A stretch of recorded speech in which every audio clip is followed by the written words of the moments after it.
10 years later, and over $100 million that I tracked, and probably well over $200 million now in revenue that I've generated from Facebook ads for my clients, myself, my students, literally some of the people that literally watch this YouTube channel for free. 10 years later now, we've been doing this for officially 1 decade. To be fair, I just can't comprehend that I spent 10 years running Facebook ads. October of 2015 was the very first Facebook ad I launched. Now we're literally September 2025. By the time I'm filming this video, by the time it launches, it's probably gonna be about October 1st. 10 years of running Facebook ads. And you know, there's really nothing else that I've like spent that much time on besides like school. And like high school is only 4 years. Dropped out of college to pursue Facebook ads and starting business and stuff like that. You know, middle school is the only thing that I spent like 8 years in, and yet preschool. So like, I just really can't comprehend 10 years of like my life, literally over a third of my life dedicated specifically just to Facebook ads itself. So it's kind of crazy to think about. And today I just want to kind of dive into just various facets over the last 10 years of the goods, the bads, all of that good things right there. And, you know, we'll just kind of see what goes. Got a couple questions here that I got from, you know, social media and stuff like that, and expanded on a few others. So we'll just kind of go down this list. Starting off with question number 1 is, what made you even start running Facebook ads in the first place? Now, for me to start running Facebook ads, I had a reason to start running Facebook ads. You know, at the time in 2015 of October, I was starting a detailing business, washing cars and stuff like that. And I needed a way to acquire customers. And I used to work for a landscaping business, and this particular landscaping business would acquire customers through Facebook ads. So I already kind of knew of Facebook ads, that they existed out there in the marketplace, but I didn't really know like how to run them or anything like that. So I looked up videos on YouTube, learned how to run them, and then I would literally just start off with a boost to post at first with like $5 a day to basically start running Facebook ads for my detailing business to acquire clients and stuff. Now, next question, do you remember your very first Facebook ad? What was it for and how did it perform? Well, obviously this goes back to the detailing business. That was my first Facebook ad. Now, at the time, these particular ads right here were literally just me taking a picture of the completed car we just did. And then I would showcase that, like I take a couple really good photos highlighting how clean the car is. And then I would upload that to my Facebook page, and I would just hit that boost to post button. And that was it. It was a very simple ad. I'd have my phone number and like email address and website and stuff like that. And again, 2015, start off with $5 a day, would reach a couple thousand people a day with just $5 a day on Facebook ads. How much did you spend before seeing your first real win? So with the detailing business, it was pretty straightforward. Literally like starting off with Facebook ads, first month we spent $500 and made back over $5,000 in revenue from people wanting to book with us based off of just running that one particular Facebook ad right there, boosting a post and everything. Now, outside of the detailing business, when I started my agency in 2017, I didn't have my first real win till 2019 when I landed a clothing brand client and took them to $300K a month. They were negative $30,000 a month in revenue, well, in profit. They were losing more money than making money. And then I helped them scale from 30K a month all the way up to 300K a month in revenue profitably, and just absolutely crush it for them. What's the most surprising thing being in the game for 10 years? You know, what's the most surprising thing for me is how much money has been spent on Facebook ads and everything like that, not just by me, but by other advertisers and stuff like that. And just even with all of us spending money, it still surprises me of how like dog shit the platform is. You know, the Facebook Ads Manager itself, it's always glitching, bugs, things like that. It just like, it's crazy to me that like, for example, my Facebook ad personal profile got randomly banned in December, and I could not get really any help, and it took me 3 months to get my profile back. So it just blows to me that like I can spend a couple $1 million a month for clients, and Facebook still looks at that as like, hey, like that's nothing to us. Like we have clients that spend millions of dollars a day. So like you're on the bottom of the totem pole right there. So it just surprises me of like how much Facebook can treat its advertisers who spend literally millions of dollars a year with them like shit, because they don't spend millions of dollars a day on Facebook ads, and they can still get treated like shit, and we're happy to still keep paying them money. Whereas like if you go to any store or if you go to any like business and you spend $5 and you're not happy with it and you complain about it, you're going to get like a refund, or you're going to at least get acknowledged. Facebook ads, they don't care. They really do not care. They can care less about your business, and they'll be perfectly fine and still grow their business. All right, what were the biggest struggles you overcame? You know, for me, from a struggle perspective, I think this is the first thing I struggled with when I initially started my Facebook ads journey, was just like sorting through the good information versus the bad information. There's a lot of good information out there on Facebook ads. There's also a lot of bad information out there on Facebook ads. I think that was the first initial struggle. Who's right, who's wrong? So I think for me, who, you know, runs a YouTube channel, runs an education program and stuff like that, runs an agency, I try to just make sure everything I teach is based off like actual account data we have and client data and everything. And I'm not just saying random things to, you know, get views and clicks. So in the initial stages, who to trust.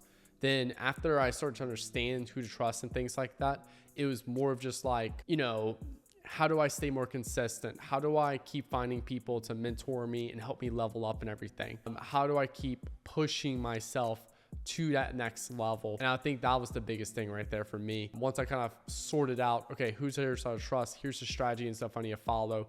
Now, what's the next level we need to go through? How did you solve your biggest challenges? So I think for me, like the big challenges with Facebook ads has always just been client results. At the end of the day, I run a Facebook ads agency. So if I can't get client results, like that's directly affected to my name. Like if someone doesn't get good results working my agency, they're going to talk bad about Nick Theriot. It's not, oh, hey, I just didn't get results in the day. Like, so I think for me, it's the biggest challenge I face every single day is client results. If clients aren't seeing results, they're talking bad about me. That's how I look at it. So it's like, how can I make sure that I'm serving these clients to the highest level, but specifically focusing to the highest level of getting them results? As far as how do I solve that, that's a really tough question, because yes, it's create more ads, build landing pages, test offers, test AOV and stuff, but sometimes it's more, right? Like right now we're working with a product where I'm trying to find ways to position this product against a market that like this product is 10 times more expensive than anything in the market.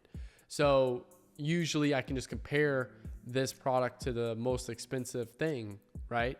Well, this is the most expensive thing, and we're trying to position this in the product without, you know, huge levels of influencers and stuff.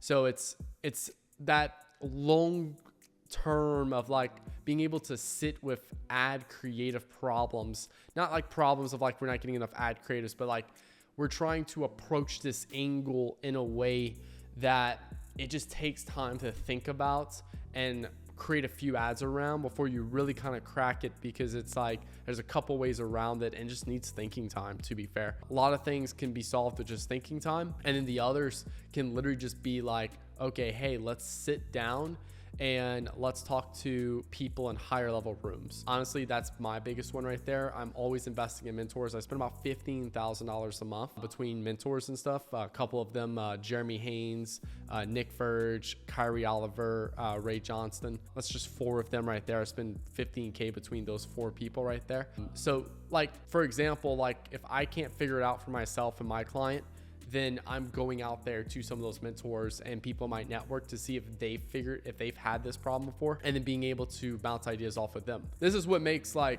literally my inner circle so valuable for people, because if you're in the inner circle, then like you literally have a select group of people that you can actually go ahead and bounce ideas off of. What mistakes did you make early on that you'd never repeat? I think in the beginning, I prioritized Facebook ad account structure, and that if I like create the campaign in a certain way that it's going to deliver me results. Where now I realize that the actual stuff that goes on in the Facebook ad account is only responsible for about 5% of your performance. The other 95% is split between creative, landing pages, offer, and AOV. So if I master those 4 things, well then guess what? Like that's what's going to like change the trajectory of performance. Your Facebook ad account is a byproduct of what you load into that account. So if I load in bad assets, not ad sets, assets, if I load in bad assets, into the account, it's going to give me bad results.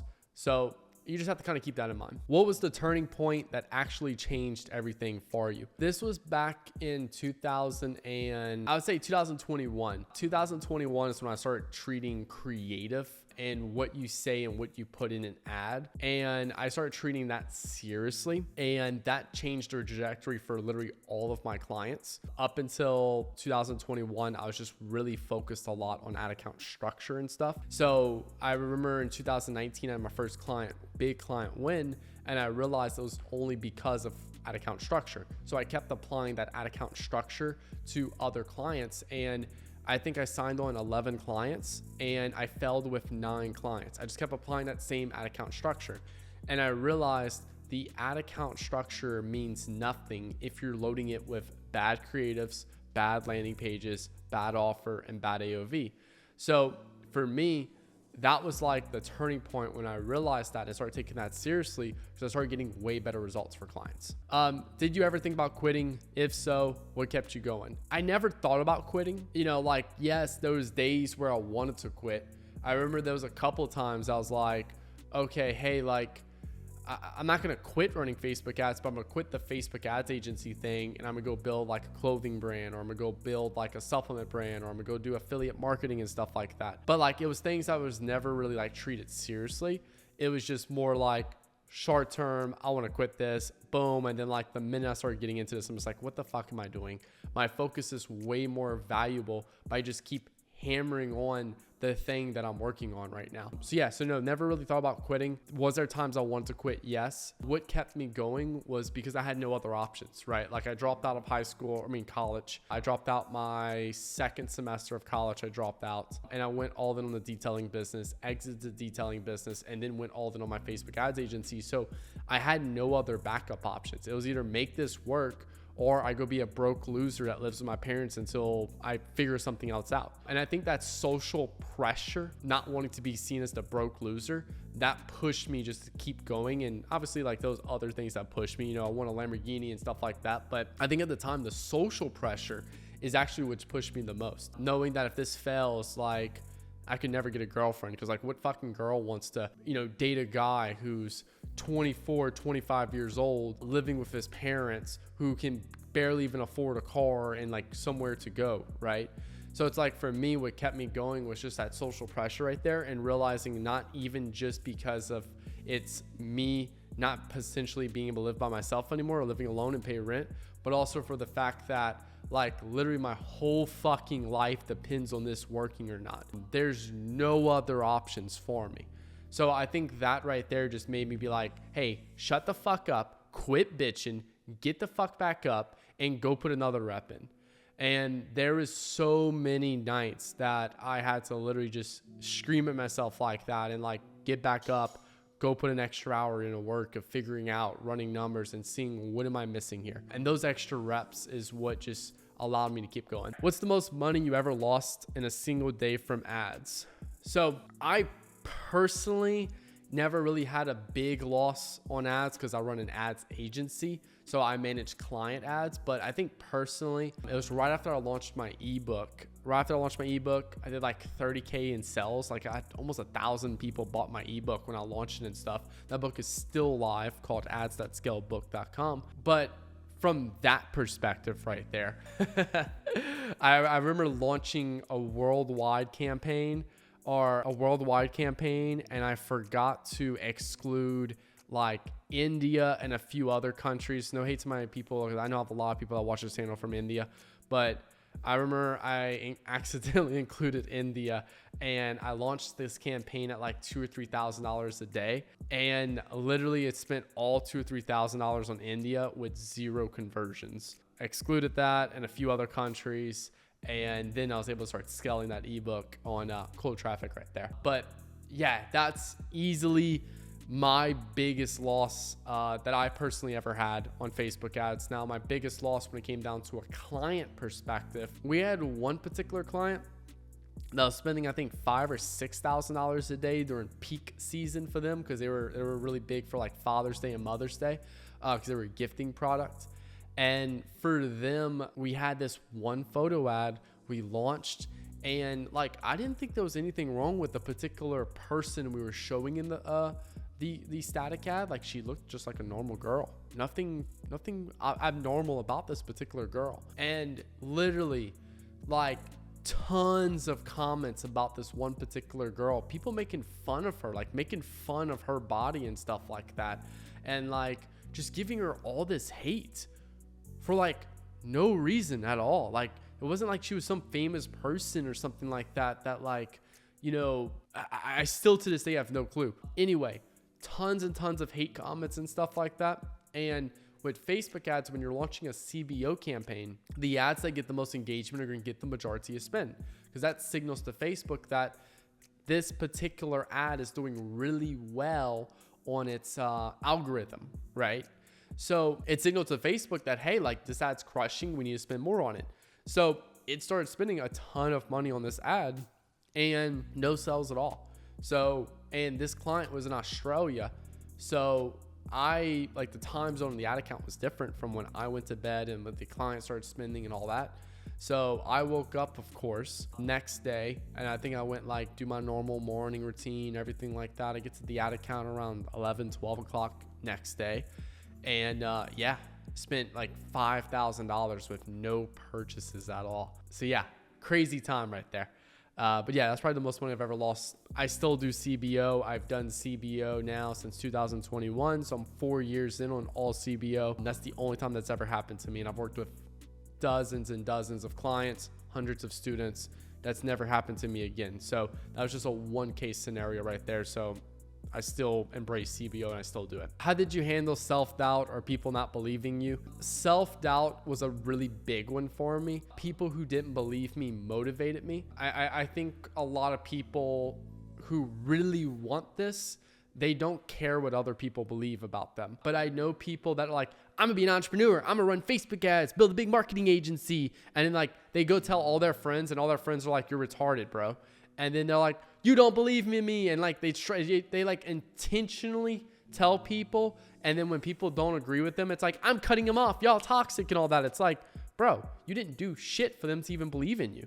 So if people aren't believing in you, don't be a bitch about it and be like, oh, what, they don't believe in me, blah, blah, blah. Like, bro, I didn't have anyone believe in me when I first started, right? Like, I had to work my ass off and prove people wrong in that sense. You know? So like, in that case right there, you have to push yourself, right? Like, I use that as motivation for me to show people and stuff that like, hey, I understand you don't believe in me. I understand I haven't given you anything yet to give you a reason to believe in me. So I'm going to shut the fuck up, because I'm not going to validate myself based off what other people think of. I'm just going to stay quiet. And I'm going to put the work in. And then when you start to see me start to climb and start to rise, you know, you start to see me purchase the apartment. You start to see me purchase my first car. Then you start to see me start to travel to these cool locations. Then you see me purchase a house. Then you see me purchase a nicer car, then a Lamborghini. Then you see me in like all these really cool fancy restaurants. I don't need to tell you that. I just tell you that when you ask me, hey, where'd you eat last night? I'm like, hey bro, I went to Nobu. What were you up to last night? Oh, cool. No big deal. I was just, at Chili's. Or hey bro, what you doing this weekend? I gotta take the Lamborghini to get an oil change, like, I'm not trying to be a douche about it or anything like that. Just, like in that case right there, it's build in silence. Let your literally you pushing hard and building and everything, and then allowing the results to show to people that, okay, hey, I need to start believing in this person, or damn, I should have believed in that person. So that's what you need to look at, belief from other people. Self-doubt, man, self-doubt's a tough one. I'm not gonna lie. Self-doubt was a big one for me. It was like one side, like it was just a constant battle. I'm really big in boxing, and there's some fights that's just like a 50-50, all 12 rounds. 12 rounds of just getting punched in the fucking face over and over and over. And like, you don't really know if you're going to win. The other guy doesn't know he's going to win, but like, you just keep going and going, because at the end of the day, it's like, hey, whether I believe in myself or not, whether I doubt in myself or not like that, I'm going to at least do everything I possibly can to not only prove myself wrong, but also to prove other people wrong. So as far as self-doubt, I just think that when you do everything possible to where it's impossible for you to fail, even if you doubt yourself, even if your mindset's fucked up, it's still very probable that you're going to succeed. And once you start seeing those little successes, hey, I can launch a Facebook ad campaign. I can get 1 sale on Facebook. Can I get 2 sales now? Can I get 4 sales now? Can I get 8 sales now? Can I get 16, 32, and so on? You know, I made 1 product work. Can I make another product work? I wrote 1 ad. Can I write 2 ads? And you just start stacking those little wins. You build confidence within yourself. And what you are seeing today and witnessing today of the content and things I put out right now for you guys is based off of me practicing reps hundreds and hundreds of times over and over and over. How has Facebook ads changed over time since you started? I personally think Facebook ads, nothing changed at all.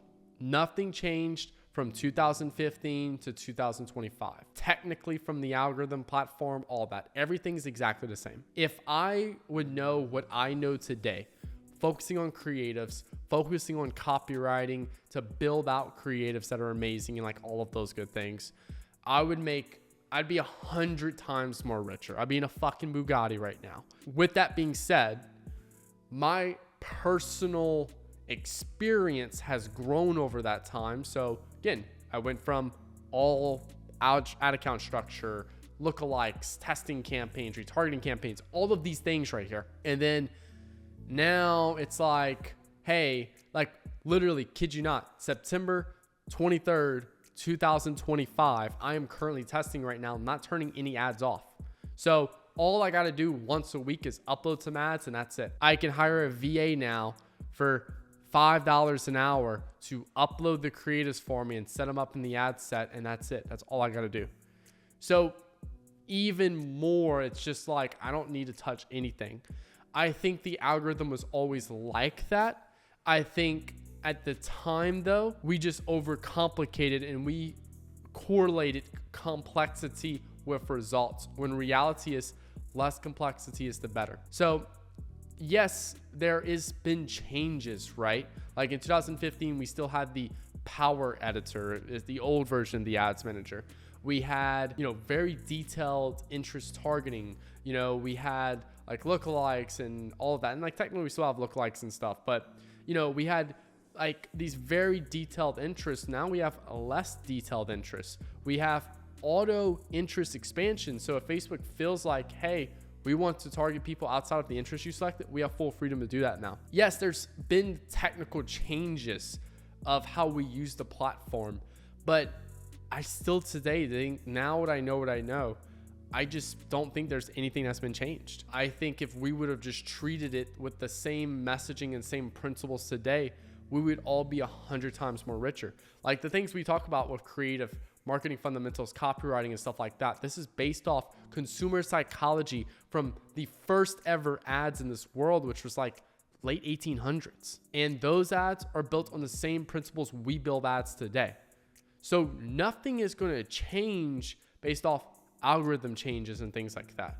As long as you understand copywriting, you're like, well, Nick, I don't need to do copywriting. I need to do creatives. It's like, bro, are you brain dead? Creatives, understanding the copy and what to say in an ad is what creates the creative. So in that particular case right there, if I would have understood that back in the day and would have taken that seriously in 2015 and not wait till 2021, bro, I'd be so much richer. But hey, that's just part of growing up and that's part of life experience. There's so much things we would have wished we known now or now 10 years ago. So I just think that's, kind of the main thing I'll be looking at right there. All right. How has your thinking evolved in 10 years? I think my thinking now has, back in the day, 10 years ago, we take everything, you don't know where to weight things, right? So like in the beginning, you put so much weight and pressure on the ad account structure and you just cheap out on like the primary text and the headline and the creative. And you're just like, whatever, that doesn't matter. And then you go really crazy on the ad account structure. And now it's like, you put ton of weight on the fact that the creative, primary text and all that works because people like me tell you to. So I think when it's looking at evolving over 10 years, it's what do I put weight on that actually matters? Like for me, I increase the budget whenever, I turn ads off whenever. Whereas like y'all are like, Nick, it was 12:05 a.m. and I increased my budget by 20%. Is my ads fucked up? I'm like, no, bro. He's like, but it was 5 minutes after midnight. And it's like, bro, I literally get hammered one night. I wake up at midday, pop open, my laptop, look at the ad account, change the budget real quick, and I'll go on for my day. So yeah, so it's just understanding what to put weight on versus not to put weight on. And that's pretty much just like it with anything in life. Like you don't know what you don't know. So in the beginning, you treat every little thing seriously. Whereas like down the line, you may not treat as many things seriously. So I think that's just the big thing right there with that. What's the single most important mind shift that kept you in the game? Single most important mind shift for me was focusing on expansion-oriented actions only. Expansion-oriented actions just means that these are the things that actually move the needle. So that's why I focus on research. I focus on creatives, copy, landing pages, offer, only focusing on expansion-oriented actions that create results. Those are the things right there that I actually like focus on now. What's the misconception do people still have about running Facebook ads? Look, there's literally still people think that they can ad account, media buy, hack their way to better success. Hey, I know these creatives are burnt and they haven't worked in the last year, but maybe if I launch them in a cost caps campaign or a bid caps campaign, I can actually go ahead and change everything. And it's like, no, not at all. Or, hey, I know this creative is burnt, but maybe if I put a new hook on, it's going to work. It's like, no, bro, you're done.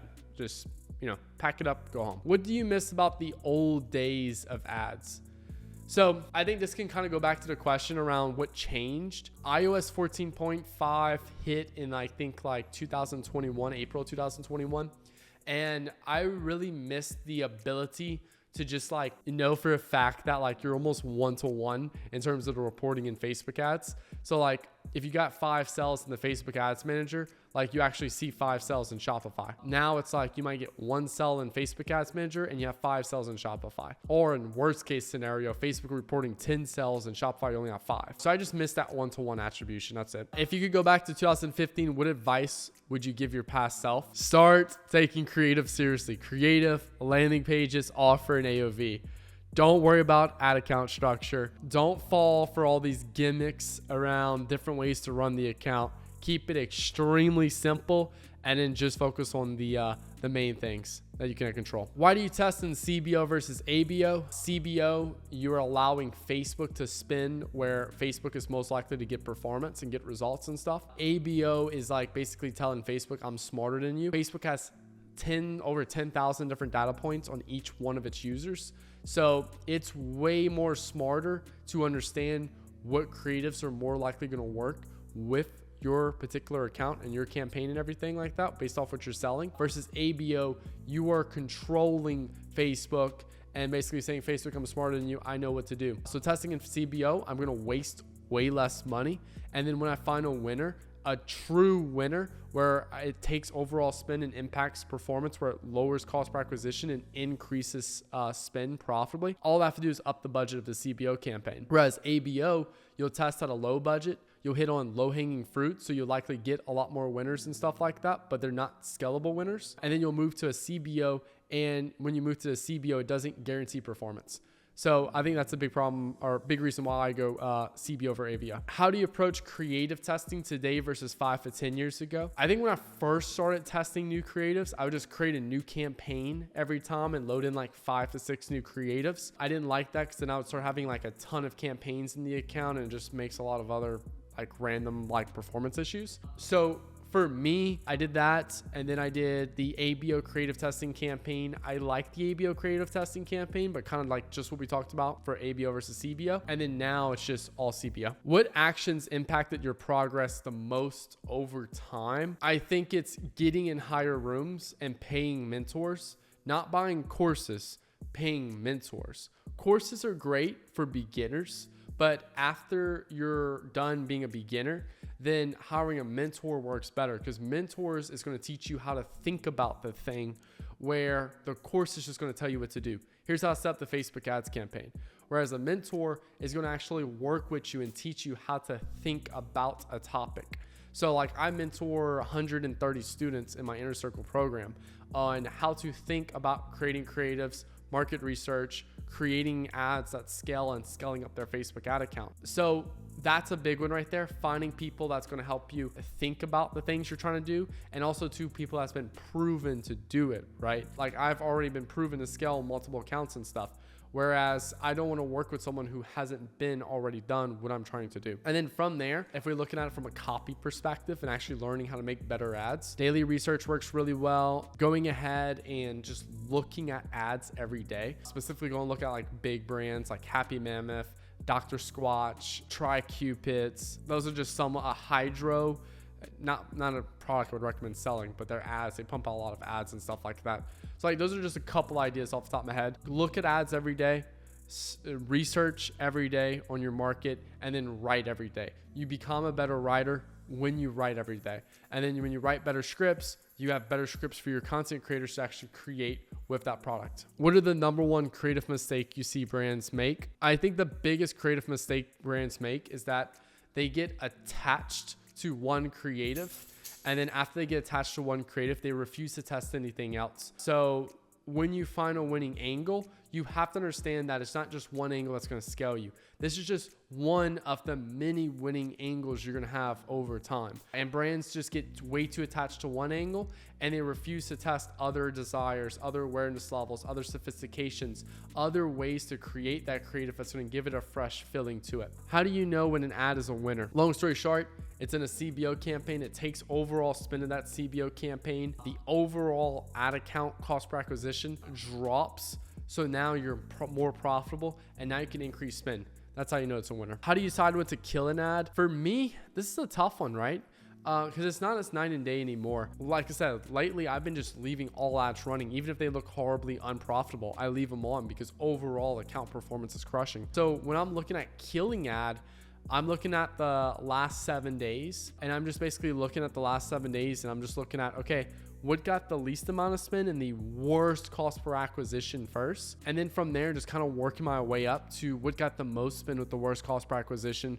But if it got the most spend in the campaign, then likely it's a really good ad bringing in top of funnel traffic. So what'll happen here is we kill it. It's going to cut off oxygen to our other ads. So sometimes killing the top performing ad with or top spending ad with a bad cost per acquisition can hurt performance a lot. So what's the role of copy versus creative versus offer and scaling? So you have to understand that copy creates the creatives. Like when I go sit down and write a script that I give to my content creator, that I do 11 labs, AI voiceover with B-roll and everything like that for a creative, or whether like I go put that on like a image ad and stuff, the copy creates the creative right there. A lot of people think of copy as the primary text. No, that's not. Yes, technically that is still copy. Copy is everywhere. It's your primary text, it's your headline, it's your creative, it's your product page, it's your landing page, it's your email flows, it's your emails you send every day. Like copy is literally everywhere. I use copy to literally get you to click on this video and stuff. So copywriting itself is a skill set of understanding how to influence people to buy products through words, whether that's spoken words like this, or whether that is, a actual traditional sales letter of just words they read on a page. So copy creates the creative. So copy is obviously more important than the creative. And then from there, the offer, if it's not an appetizing offer that people want, if the offer is only for a small TAM, you can limit your scalability and stuff. If your offer is bad relative to other people's offers, then it's gonna be harder to scale because you're not gonna be the obvious choice. If you could only give someone one strategy to master, what would it be? Copywriting. Simple. Understand copywriting. Write copy every day. The better you get with copywriting, the better your performance is going to be. Describe the best and worst product offer you've worked with. There's this one particular client. I can't go deep into it because it was an NDA deal, but they were selling a drink, We'll just say that, a drink. And this one particular client had a ingredient in that drink. So one of the many ingredients in that drink that when you would go on Google and search up this ingredient, it'd be a ton of negativity about it. Like a whole bunch of Reddit articles, news articles, like all this. Not on their drink, but the ingredient within their drink. So we were getting a ton of negative comments about this particular ingredient. We would get people just simply like not buy because of this ingredient. So like there was not really much we could do from an ad side because like we had that ingredient that had a ton of negativity around it, and like science, like it just was terrible. So at that point, like we needed to fix our mechanism so we could scale. And that was something the client just gave us a lot of pushback, and we ended up just parting ways from there. Now, the best thing we've worked with, I would have to say that was probably gonna be Icon Amsterdam, because just literally working with them, helping them go from 300K a month to literally when we left them $2 million a month in revenue. Like everything was just perfect, man. Like their customer retention was dialed in, their new customer acquisition was dialed in, everything was just dialed. You know, working with top tier influencers and stuff like that. Creatives were good. You know, they listened to anything that we would tell them to execute on and everything like that. Like it was just a really solid team structure. Everything was just flowing really well. So I would say that was probably the best product we worked with. That was a clothing brand, by the way. I just assume everyone knows now who they are, you know, based off of that. Mention niches you like versus hate. As far as niches I hate versus like, I would hate any customizable niche. If your product is customizable, I hate it already. I don't like customization. You have 4 times a year you can be profitable with that. And I say customization as in like, hey, put your photo on a t-shirt. Or like we used to sell these personalized metal signs where like you could put 2 names and it was a little infinity heart and stuff like that. You would have 4 gifting holidays a year, which was BFCM, Valentine's Day, Mother's Day, Father's Day. 4 times a year, you'd make 90% of your revenue. So if you do $1 million a year in revenue, you would make $900,000 over the course of those 4 days. And then the other 362 days of the year, you'd be making $100,000. So you just have terrible performance the other 90% of the year. So anything with personalized products, that's a heavy gifting product, not an evergreen product. As far as I like anything evergreen, I love clothing. Clothing's really fun. I love supplements. To be fair, like I like a lot of weird niches where it's like, I don't even know about the niche until they come to us and I'm like, fuck yeah, this is fun. Like the Paint by Numbers brand, right? Like we've helped many Paint by Number brands scale now.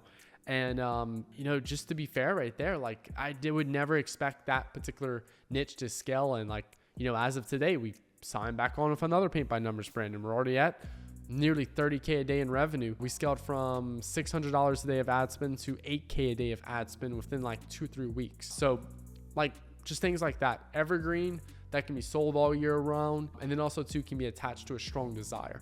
That'd be a good one. What's the strangest product you've ever ran ads for? Oh, this easily is going to go to Asset. Was a men's, I'm just going to be straight up. It was a men's asshole lotion.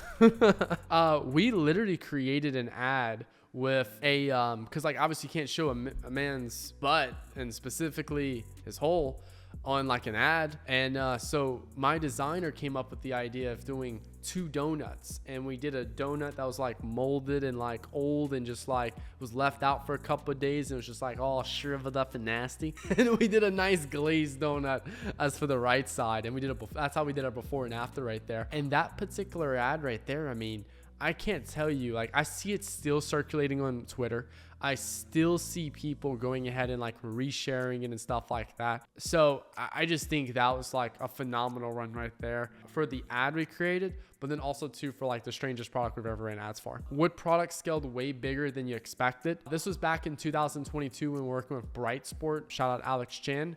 If you're watching this or any of your mentees are watching this, he was doing about 30K a month for pretty much all year long. And when we came on board in August of 2022, he was still doing 30K a month. September 2022, he was still doing 30K a month. So we really didn't do anything to his business. Then October of 2022, he did 300K in revenue. Then November 2022, he did $3.5 million in revenue. And then December of 2022, he did $2.5 million in revenue. And then January of 2022, he did $20,000 in revenue. This was a kid's soccer ball that we scaled from a gifting angle for Christmas and stuff like that. And like we completely surpassed his 2021 numbers, absolutely crushed it for him and everything like that. We literally, when I was taking on this deal, I thought it was just gonna be like another drop shipper else to work with us for a month and then jet out. To be fair, like just completely crushed it. And Alex was another great example right there. Great client, great person to work with and everything, you know, took action on what we said and everything like that. So it was really cool working with Alex and stuff for that. And then, yeah, like just completely just didn't even expect that level. What's the most unscalable offer you ever took on? This is a really good question. There's been quite a few clients, you know, like we have a good high like success rate for clients, but like, I'm not saying we're sitting here and cracking every client. Like there's quite a few clients that we just simply don't have success with. I think we were working with high-end pillows one time where like these were pillows that were like $100, $200 a pillow and just couldn't crack it from there. And like these pillows looked like everyday pillows. It wasn't like some new looking pillow that we could spin some interesting angle around. It's just, I don't know, just random pillows, couldn't get it to work. We had that. We had some dog leashes and collars and stuff we just couldn't get to go. We've worked with one of those hydrogen water things, literally stole one of the Andrew Huberman's ads. And I don't even know if this is really unscalable. I think it's just bad client relationship. But the particular guy took a Andrew Huberman video and stuff like that, and then took his video and everything, spun into his ad account. He spun into his ad account, and guess what? Andrew Huberman took it down, and then we were only left with the ads we created, and we just couldn't crack that particular niche right there. So that was the hydrogen water stuff. We had gum with like whitening and nanohydroxyapatite and stuff we couldn't get going on. I find that most of our clients we have failures with are typically they're drop shipping stores that they have quick success with because it's trending on TikTok. Then when the trend stops on TikTok and people stop talking about that, it crashes down. And then like these kids are basically coming to us and just expecting us to solve their store within 30 days. And they don't want to do anything for brand building. They don't want to do anything for scaling the business and growing the business besides just finding a new winning ad. And it's like, yes, we are working on that, but there is other things that's genuinely fucked with your business that you need to figure out that they just simply don't want to. So, and again, I think this goes more back to like just wrong clients really than anything. So I don't want to make it seem like I'm just passing off blame here, but you know, there was a good 50-50 on both sides. All right. Do you think some products just can't be sold with ads no matter how good the marketing is? Yeah, like I've always said, if you're selling an iPhone 4 when everyone else is selling an iPhone 13 or iPhone 14, you're going to struggle. The whole market advances in terms of what their expectations are. So it can be very difficult to sell certain products because like at the end of the day, marketing gets in power. Like marketing and advertising gets the power from the product. If you have a good product, I can really use and leverage those features and stuff to really create some really cool angles and stuff like that. But if you don't, then literally it's just putting lipstick on a pig at the end of the day. And a lot of people are just, they get sold on products that are just trash products, but they're desperate to find something that works, and they might get 1 or 2 sales and immediately just get stuck to it. And then guess what? They put lipstick on a pig and it just doesn't work. So, you know, I do believe that essentially from here that like you do need to have some competitive advantage in your marketplace with your product. If not, like you're not going to make it. How do you deal with meta outages? I don't. I just let them happen. Let it go. What's the hardest lesson you've learned about scaling? If you do not scale your operations, if you do not scale your fulfillment team, if you do not scale your your systems, those things are going to prevent you from getting results at scale, whether that's you're building an agency or you're building a multi-big e-commerce brand. The other thing is like, I don't know if y'all ever seen the like picture where it's like you put a little like small little pebble under a brick wall and like it's barely a little hump at the bottom, but then at the top is this huge big crack because like it goes like this. That's the thing with scaling. Like little problems when you're scaling magnify into huge fucking dumpster fires at scale. So just be curious about that. What did mentorship, community, networking play? I would say it made me realize that all the problems, like again, like I said earlier, like people watch my YouTube channel and think just everything's going perfect. I'm just sitting here. Every ad I launch crushes. Every client that we work with, we scale to $1 million months. No, it's completely false. Like there's client accounts I fell with.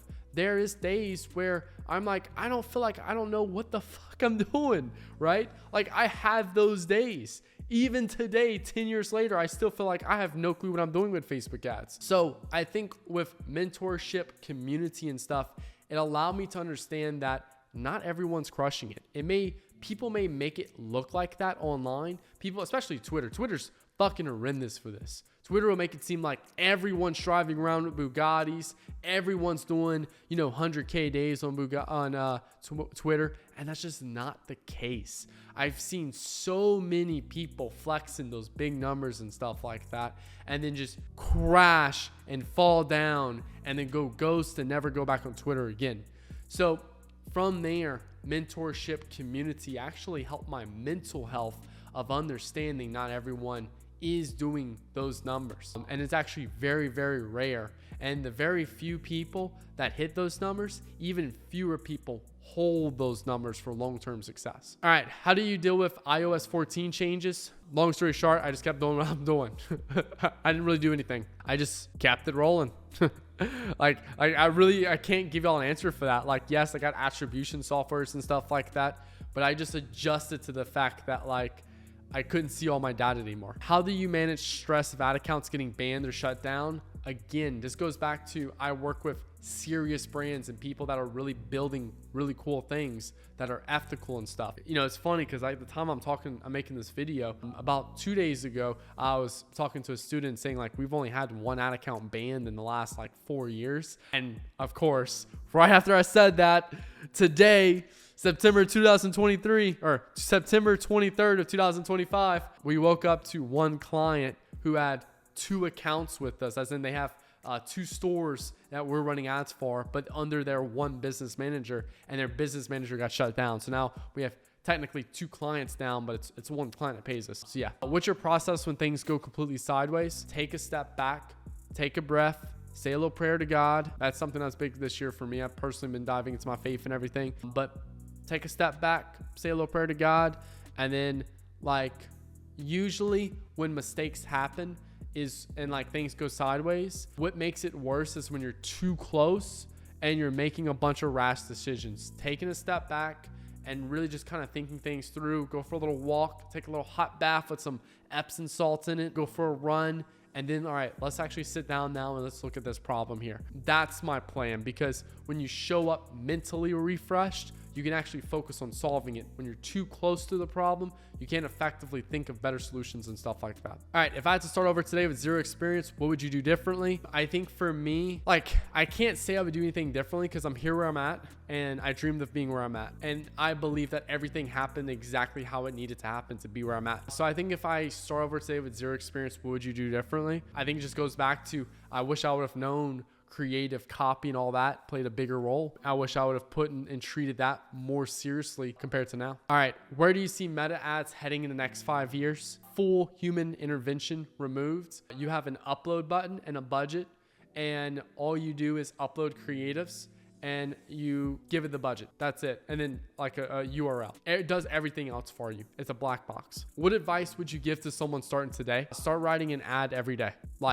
Ad every day, research every day, reviewing ads every day. Start those 3 actions every single day. Everything else is just noise. Is Facebook ads still worth learning in 2025 and beyond? Yes. The skill set of marketing and the skill set of advertising and being able to sell people through words or video, that's something that is one of those skill sets I can take to my grave. I can literally leverage this through the rest of my life. So yes, it's still very important to learn. Facebook itself is just one of the many mechanisms we're gonna be deploying these ads on right now.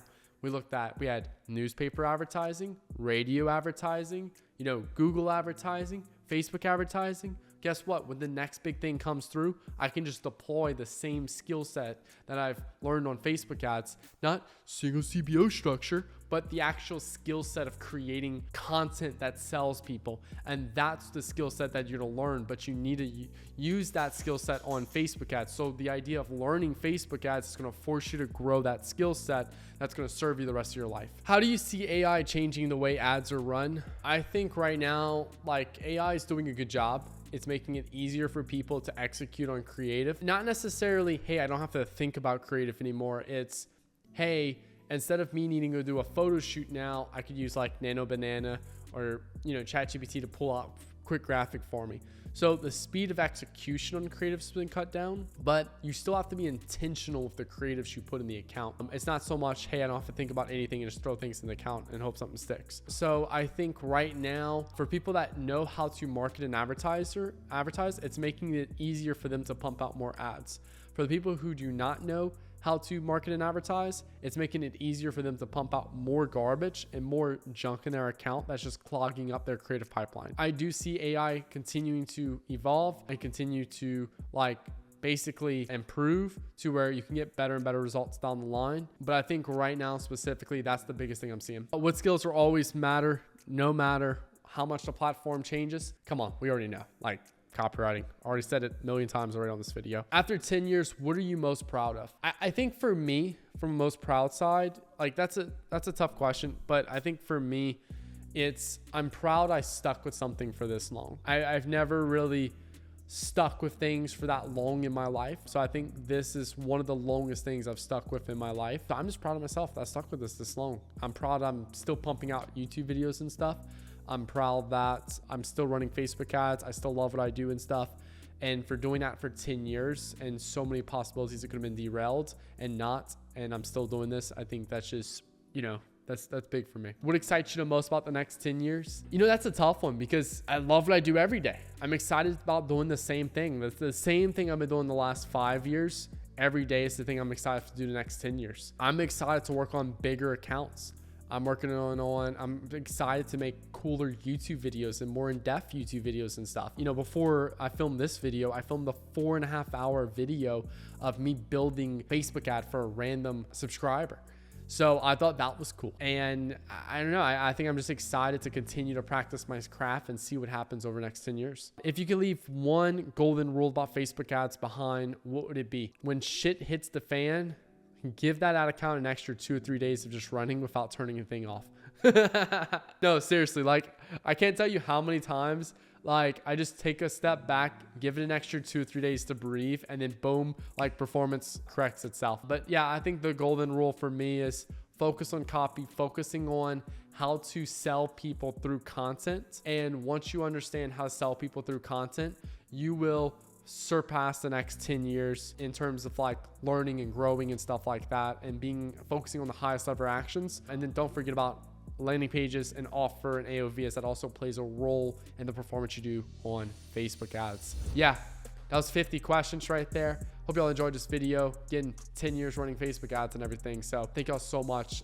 From the bottom of my heart, I really appreciate everyone that supports this channel, that supported me over the years and stuff. To my amazing 135 Inner Circle students that I teach, to my amazing clients, my team, literally the 2,400 people in my free community chat and stuff like that.